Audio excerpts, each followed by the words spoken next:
রতন ঘাট থেকে একটা নৌকো নিয়ে সামনে এগিয়ে দেখল একটা পাত্রে দুটো ফুটফুটে বাচ্চা খেয়েই চলেছে।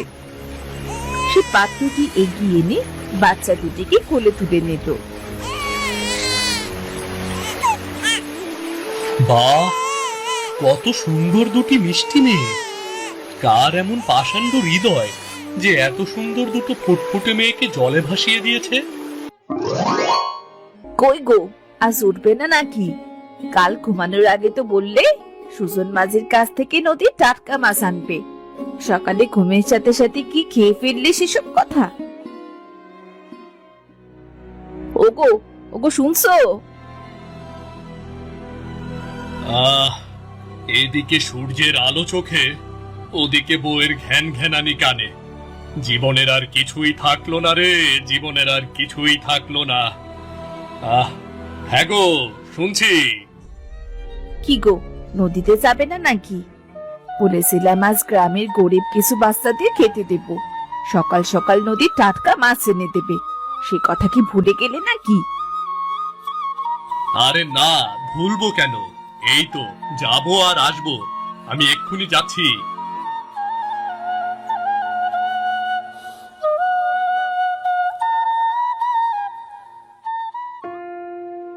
আচ্ছা যাও, আমি লালটুর মায়ের কাছ থেকে কিছু সবজি কেটে আনি। তুমি মাছ এনে হাটে গিয়ে জলদি করে মাংসটা এনে রেখো কিন্তু।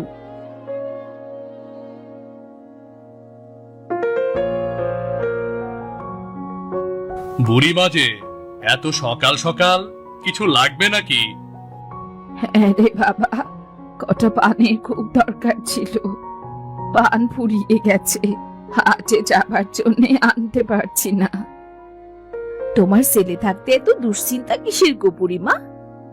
ওগু, বুড়িমার জন্য হাট থেকে আসার সময় কিছু পান এনে দিও। আচ্ছা আচ্ছা, বেশ, এখন আমি গেলাম।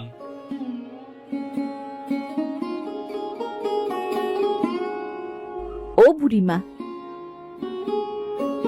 তুমি এখানে বসো, আমি লালটুদের বাড়ি থেকে কটা শাক নিয়ে আসি।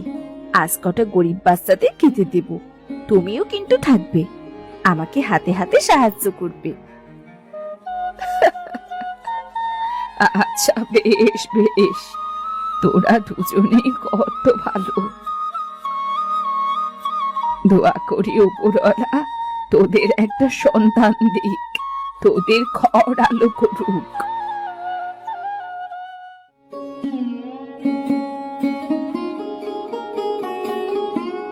কিরে রতন, কোথায় যাচ্ছিস?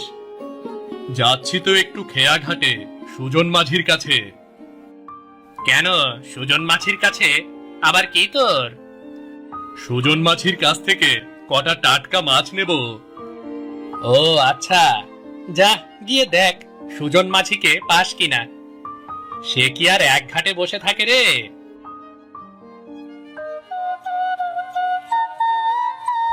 রামুর সাথে কথা বলা শেষ করে রতন আবারও পথ চলতে লাগলো।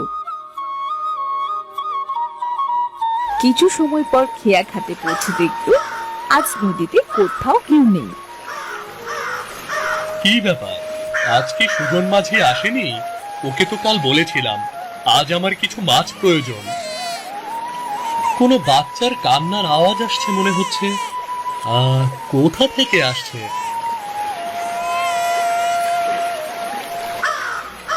ওই তো, ওই তো, ওদিক থেকে আসছে। ওখানেই তো কোনো বাচ্চা কাঁদছে, আবার দেখছি আকাশে কিছু কাক ডাকছে। ঘটনা কি?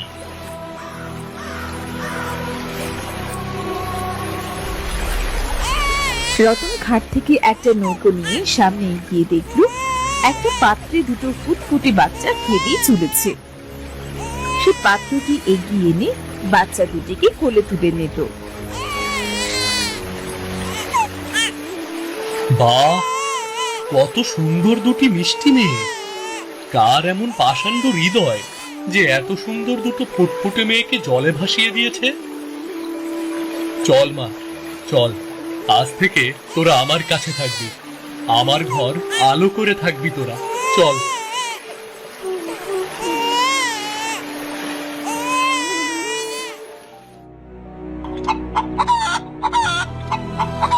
লোকটা যে এখনো কি করছে কে জানে। কতটা বেলা হলো বলো তো? বাড়ি ফিরে হাটে যাবে, হাট থেকে ফিরে মাঠে যাবে, কখন করবে এসব? এত চিন্তা করিস না মা, আমাদের রতন খুব হিসেবি, ওর হিসেব মতো ও ঠিক কাজ করবে। হ্যাঁ গো বুড়িমা, বড় কপাল করে ওর মতো একটা মানুষ পেয়েছি। সন্তান না হবার জন্য একদিনে অন্য কেউ হলে আমাকে বাড়ি থেকে বের করে দিত।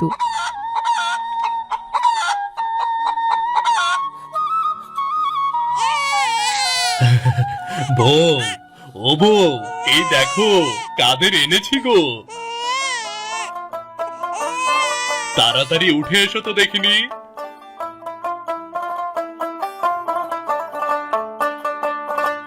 হাতটা লেগে গেছে, এবারে ধরো। হোমা, এরা কারা? আর তোমার কোলে এই তো দুটো বাচ্চা। কার বাচ্চা এনেছো? জানি না গো বউ, জানি না। এ কার বাচ্চা সেটা তো বলতে পারবো না। নদীতে একটা বড় পাত্রের ভেতরে কে যেন ভাসিয়ে দিয়েছে। খুব কান্না করছিল দেখে আমি আর ফেলে আসতে পারলাম না, একেবারে সাথে করেই নিয়ে এসেছি। হোমা, তাই নাকি? তা খুব ভালো করেছো।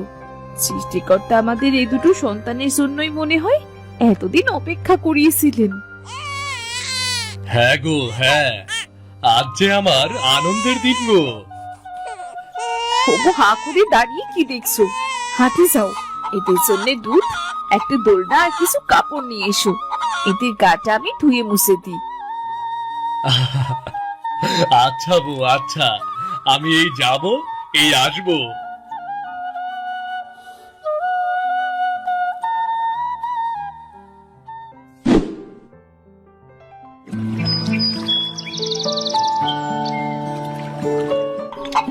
বেশ কিছুদিন পার হলো। রতন ও তার স্ত্রী মেয়ে দুটোকে খুব সেবা যত্ন করতে লাগলো। ছোট্ট বাচ্চা দুটো যেন রতন ও কমলাকে পেয়ে খুব খুশি ছিল। এই 3 মাসে মেয়ে দুটো আমাদের খুব চিনে ফেলেছে। খুব বুদ্ধিমতী হবে এরা। দেখতে হবে না কার মেয়ে। দেখো দেখো, হাত পা নেড়ে কেমন খেলা করছে। তাড়াতাড়ি বড় হ মা, আমি মাঠে কাজ করব, আর তোরা দু বোন আমার জন্য খাবার নিয়ে যাবি। ও, মেয়েদের পেয়ে আমাকে ভুলে গেলে বুঝি? আমি তোমার কেউ না, তাই না? তুমি শুধু মেয়েদের খবর নিয়ে যাবে। ওরে রে রে রে রে, আমার বউটা। আগে তো আমার বউ, তারপরে আমার মেয়েরা। এবার খুশি তো? খুশি। আচ্ছা, আমাদের মেয়ে দুটোর নাম তো রাখা হলো না। তাই তো। আচ্ছা দাঁড়াও, ভেবে নেই। হ্যাঁ, পেয়েছি। এদের নাম ময়না আর টিয়া। বাহ, বেশ সুন্দর নাম তো। আমরা ময়না আর টিয়াকে খুব ভালোভাবে মানুষ করব। ওদের একটা ভালো স্কুলে পড়াবো, তারপর দু বোনকে দুটো ভালো ছেলে দেখে বিয়ে দিব। চারজনের সংসার বেশ হাসি আনন্দে কেটে যাচ্ছিল।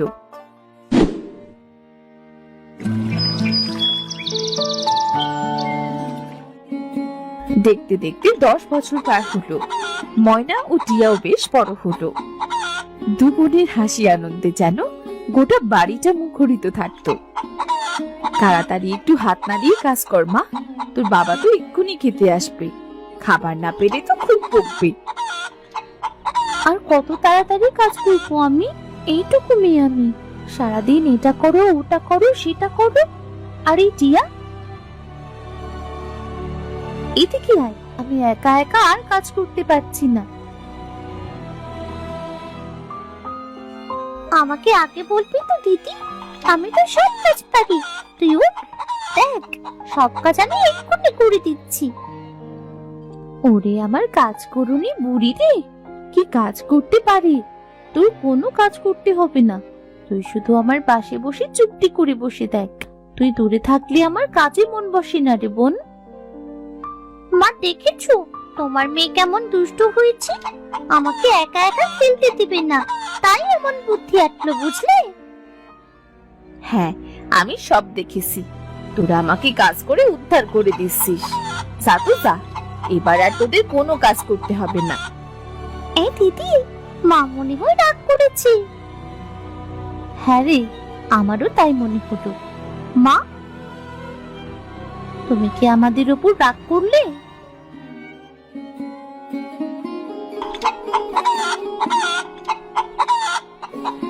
কই গো, আমার লক্ষ্মী মেয়ে দুটো কই? ময়না, টিয়া, ইয়ে, বাবা এসেছি।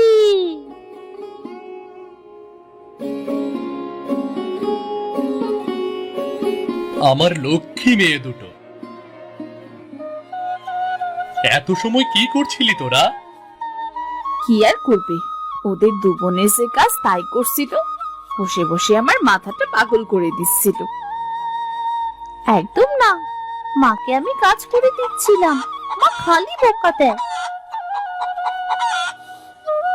আমিও সারাদিন মাকে কাজ করে দিই, মা পচা, শুধু বকে। বাবা বেশি ভালো, আমাদের খুব ভালোবাসে। হ্যাঁ হ্যাঁ, মায়ের কাছে যেন আর আসিস না, বাবার কাছেই থাকবি সারাক্ষণ। এরপর বাড়িতে মিষ্টিওয়ালা এলে যদি বলিস মা এটা কিনে দাও সেটা কিনে দাও, তখন দেখবো। তখন তুই বাবাকে বলবি, আমাকে যেন বলবি না। তোদের মা কিন্তু এবার খেপে গেছে, আর কথা বলা যাবে না। এবার সবাই চুপ। কেমন? ঠিক আছে বাবা। আমরা বারান্দায় বসলাম গো ময়নার মা, তাড়াতাড়ি খাবার দাও, পেটটাই বড্ড খিদে গো।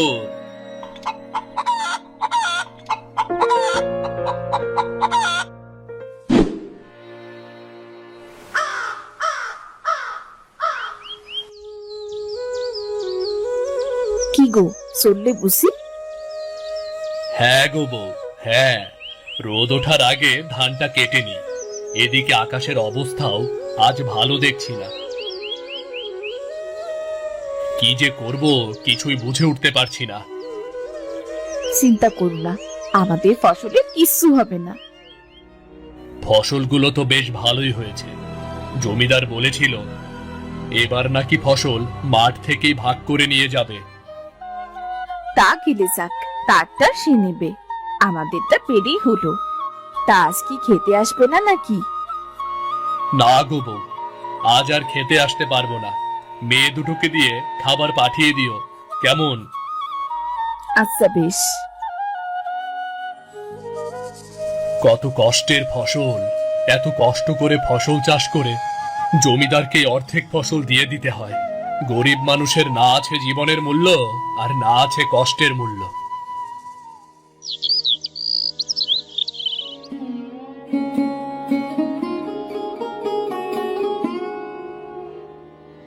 টিয়া দেখ, মা একা একা কাজ করছে। কাল রাতে মা তো বলেছিল মা শরীরটা ভালো না। হ্যাঁ রে দিদি, তাই তো বলেছিল। আমাদের ঘুম থেকে উঠতে বড্ড দেরি হয়ে গেল। চল, আমরা কি আগে জলটুকু নিয়ে আসি। হ্যাঁ তাই চল।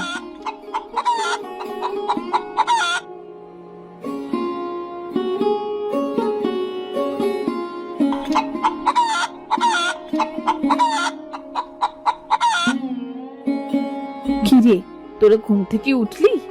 উঠেই কলসি নিয়ে কোথায় চললি? এই তো মা, জল আনতে যাচ্ছি।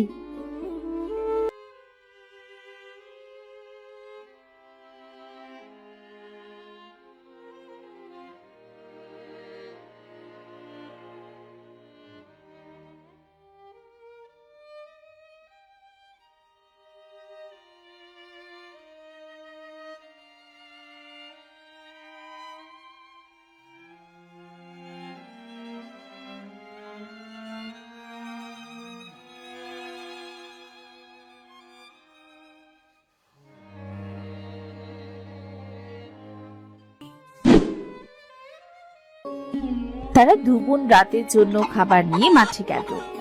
মাঠে গিয়ে দেখলো দাদি বাবা জমিদারের পা ধরে খুব কান্নাকাটি করছে। টিয়া, বাবা জমিদারের পা ধরে কাঁদছে কেন? তা তো জানি না দিদি, তাড়াতাড়ি চল তো গিয়ে দেখি। জমিদার মশাই, জমিদার মশাই, দয়া করে আমার উপরে এমন অবিচার করবেন না। আমাকে এবারের মতো অর্ধেক ফসল দিয়ে যান জমিদার মশাই, ও জমিদার মশাই। পা ছাড় বলছি, ছোট লোকের বাচ্চা। এবার ফসল 4 ভাগের 3 ভাগ আমাকে দিবি, 1 ভাগ তুই নিবি। এতে তুই নিলেও ভালো, না নিলেও ভালো। এতগুলো টাকা পাবো, শোধ দেবার নামে কোনো খোঁজ নেই। বাবু, আমার ফসলের অর্ধেক ভাগ চাই বাবু, আমার ফসলের অর্ধেক ভাগ চাই, ছোট লোকের বাচ্চা। বউ বাচ্চা নিয়ে এবার না খেয়ে মরবো বাবু। তুই মরলি কি বাঁচলি এতে আমার কিচ্ছু যায় আসে না। পা ছাড় বলছি।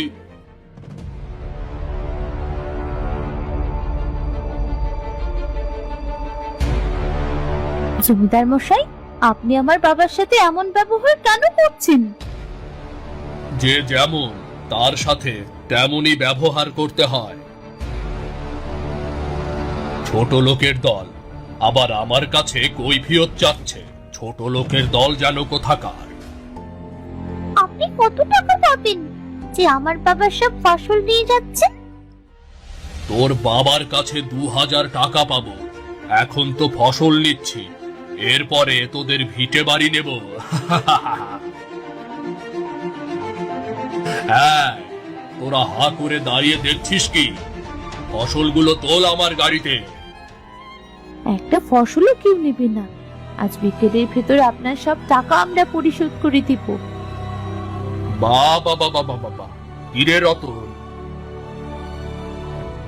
এ তো তোর সোনার টুকরা মেয়ে রে। এত তাড়াতাড়ি ঋণ শোধ করবে? আচ্ছা বেশ, তাই হবে। কোথায় পাবি রে মা এত টাকা? এসব আলাপ বাড়ি গিয়ে করিস রে রতন। এখন আর ফসল নিলাম না। যদি আজ বিকেলে আমার টাকা না পাই, তবে কাল সব ফসল আমার বাড়িতে চলে যাবে, বলে দিলাম। আয় আয়, চল তোরা।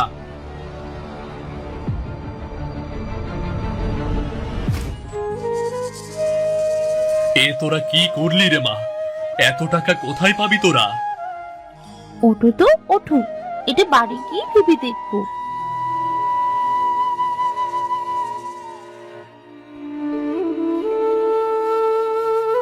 যাও বাবা, ফসলটা সেরে এসো, এরপর আমরা একসাথে খাবো সবাই।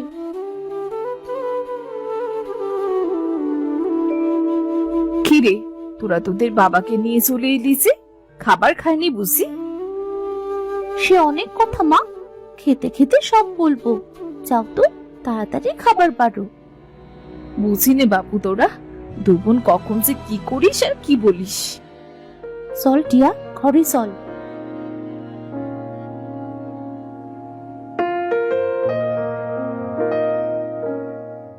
টিয়া, আমাদের লক্ষ্মীর ঘটে কি এখনো এত টাকা হবে?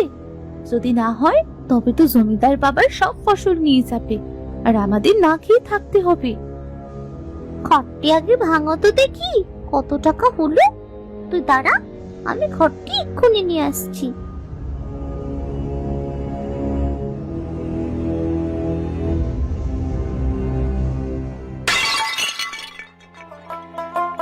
অনেক টাকা জমেছে দিদি, গুনে দেখছি।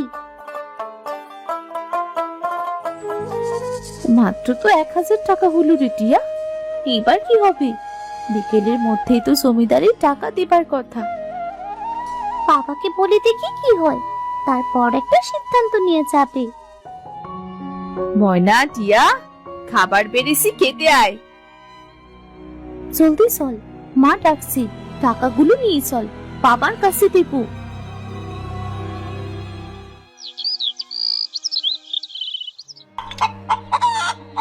কিরে, তোরা খাচ্ছিস না কেন? ইয়ে মানে বাবা। কি রে মা, কিছু বলবি?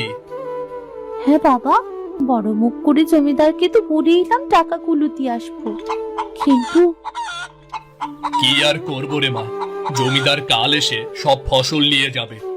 যা হবার হবে, এত চিন্তা করিস না রে মা। বাবা এই নাও, এখানে 1000 টাকা আছে। আমরা দু বোন খাবারের টাকা থেকে জমিয়েছিলাম। 1000 টাকা? এত টাকা তোরা আবার কবে জমালি? তোমরা আমাদের স্কুলে টিফিন খেতে দাও না, সেই টাকা দিয়ে কিছু না খেয়ে এতদিন আমরা জমিয়েছিলাম। ভেবেছিলাম এবার ঈদে সবাই নতুন কাপড় কিনবো, কিন্তু গিন্নি, দেখো দেখো গিন্নি, আমার মেয়ে দুটো বড় হয়ে গেছে। বাবা মায়ের কষ্টে তারা সাহায্য করতে শিখেছে। সাহায্য করতে পারলাম কই গো বাবা, এবার তো জমিদার আমাদের সব ফসল নিয়ে যাবে। জমিদারের সব টাকা আমরা শোধ করে দেব। ওগো, আমার যে সোনার দুটো চুড়ি আছে, আজ সেগুলো শেখরার কাছে বিক্রি করে দাও, আর 1000 টাকা দিয়ে সব শোধ করে দেবে। হ্যাঁ বাবা, যদি টাকা বাঁচে তাহলে তুমি চাষ করবে, জমিদার থেকে আর কোনো ঋণ নেবে না। ঠিক বলেছিস রে মা, ভাগ্যিস আমার ঘরে দুটো লক্ষ্মী মেয়ে ছিল, না হলে এমন সুদিন কখনোই আসতো না।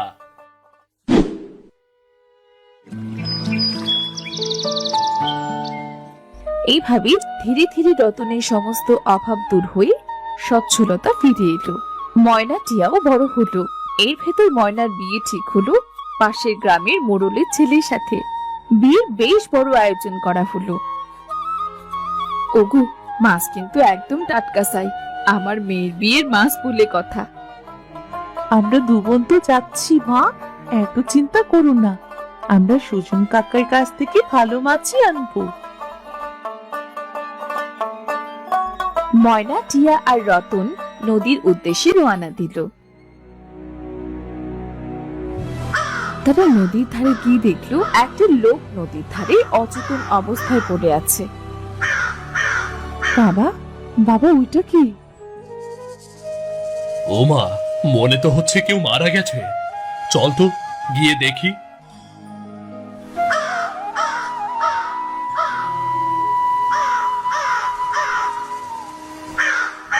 এখনো বেঁচে আছে, এনাকে দ্রুত বাড়িতে নিতে হবে। সাথে তোরা দু বোন ধর ধর আমার সাথে। হ্যাঁ বাবা, তাড়াতাড়ি ওনার চিকিৎসার প্রয়োজন।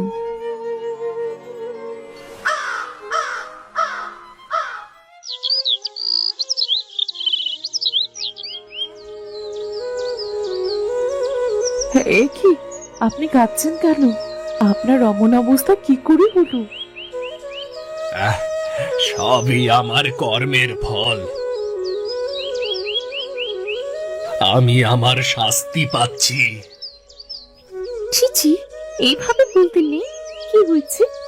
আপনার কি হয়েছে বলুন, মনটা হালকা হবে তবে। এ পাপের কথা আমি বলবো কি করে? তারপরেও আজ এ কথাগুলো তোমাদের সাথে বলে যেতে চাই, যেন আর কোনো মানুষ এমন পাপ না করতে পারে। আর আজ থেকে 16 বছর আগের কথা, আমার স্ত্রী দুটো কন্যা সন্তানের জন্ম দেয়। আমার কন্যা সন্তান পছন্দ ছিল না, এ নিয়ে আমার স্ত্রীর সাথে খুব রাগারাগি হয়, ঝগড়া হয়। পরের দিন সকালে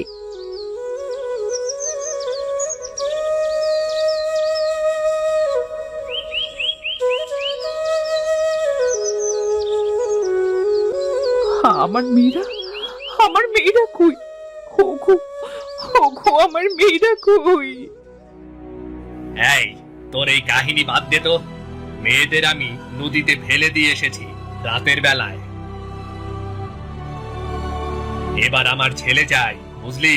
ছেলে। না না, যেখানে আমার বাচ্চাদের ঠাঁই মেলেনি, আমিও সেখানে থাকবো না।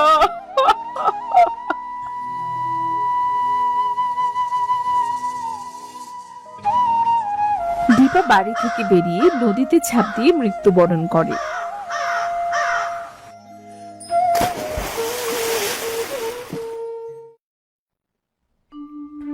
আহ তারপরে আমি আমার ভুল বুঝতে পেরেছিলাম। এরপর থেকে রোজ আমি ওই নদীর ধারে এসে বসে থাকি আমার বউ বাচ্চার আশায়। কালও বসেছিলাম, কিন্তু একটা দমকা হাওয়ায় নদীর জলে পড়ে যাই, আর ভাসতে ভাসতে মনে হয় এ পারে চলে এসেছি। কি কি বলছো এটা? বউ, বউ, এ তো আমার ময়নাটিয়ার বাবা গো। কি বলছো কি বাবা? হ্যাঁ রে মা, আজ থেকে 16 বছর আগে এই নদীতে একটা বড় পাত্রের ভেতর তোদের আমি পেয়েছিলাম। আমার মেয়ে, আমার মেয়েরা। যে আমাদের নদীতে ভাসিয়ে দিতে পারে সে আমাদের বাবা কখনো হতে পারে না। এই কথা বলিস না রে মা, উনি তার কর্মের শাস্তি পেয়েছে। তোদের কাছে ক্ষমা চাইবার মুখ নেই রে আমার মা। হয়তো হয়তো আমি আর বাঁচবো না রে। তোদের দেখার জন্য মনে হয় ওপরওয়ালা এতদিন আমাকে বাঁচিয়ে রেখেছিল। আমাকে ক্ষমা করে দিস তোরা। এমন কথা বলো না বাবা, তুমি আমাদের জন্মদাতা বাবা, এটা তো অস্বীকার করতে পারবো না। এখন থেকে তুমি আমাদের সাথেই থাকবে বাবা। তোরা যে আমাকে ক্ষমা করেছিস, এতে আমি মরেও শান্তি পাবো রে মা।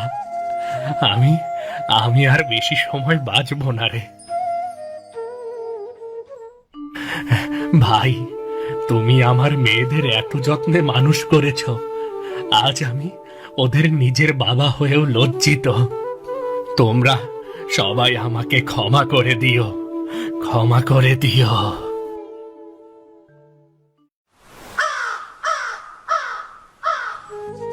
কিছু সময় পর দিনের শেষ নিঃশ্বাস ত্যাগ করল। ময়না টিয়া বেশ কষ্ট পেল। রতন ও কমলা তাদের সান্ত্বনা দিল। কাঁদিস না মা, কাঁদিস না। তোরা তো আমারই সন্তান। আয় মা, আমার বুকে আয়। ভাগ্যিস তোমাদের মতো বাবা মা পেয়েছিলাম, না হলে আমাদের কি হতো বলো তো বাবা। ওপরওয়ালা যেটা করেন আমাদের মঙ্গলের জন্যই করেন রে মা।